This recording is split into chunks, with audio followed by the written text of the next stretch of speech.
Quality of information and its management in the processes of production, consumption, distribution, and trade. This is so because there has been a shift from material production to information processing industries such as healthcare, banking, software, biotechnology, media, and of course education. And because global trade now involves global circuits of knowledge exchange and data processing, if participation in this information rich industries has become fundamental to economic development. The idea of a digital divide can be viewed as a major source of underdevelopment. But how? Given the complexity of informationalism, as Castells calls it, the digital divide cannot simply refer to the uneven distribution of technology hardware across communities. Rather, it is a much more complicated and multidimensional phenomenon that incorporates a whole range of factors, from access to computers to the manner in which knowledge is now produced and distributed. Pieper Norris has suggested, for example, that the idea of a digital divide actually refers to three distinct divides. First, the global digital divide refers to the unequal internet access between industrialized and developing societies. Secondly, Norris talks of a social divide, which refers to the divide between information rich and poor in each nation.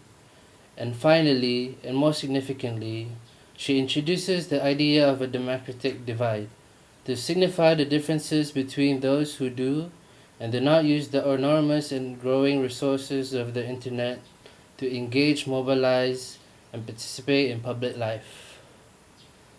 But even this corrective does not fully capture the complexities surrounding the idea of a digital divide.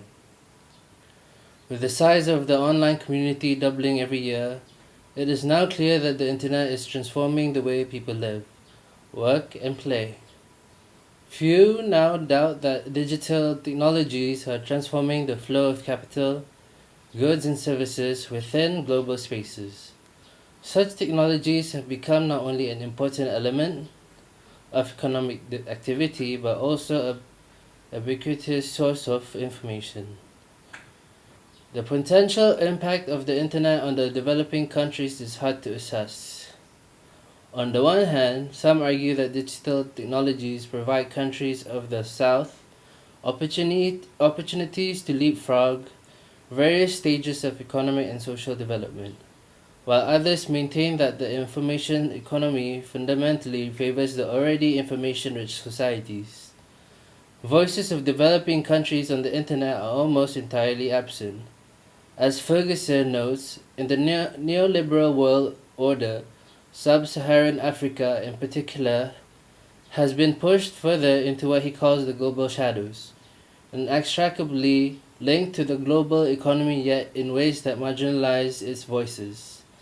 The internet age thus has the potential to extend the disparities between the post-industrial economies at the core of the global economic system and developing societies at the periphery.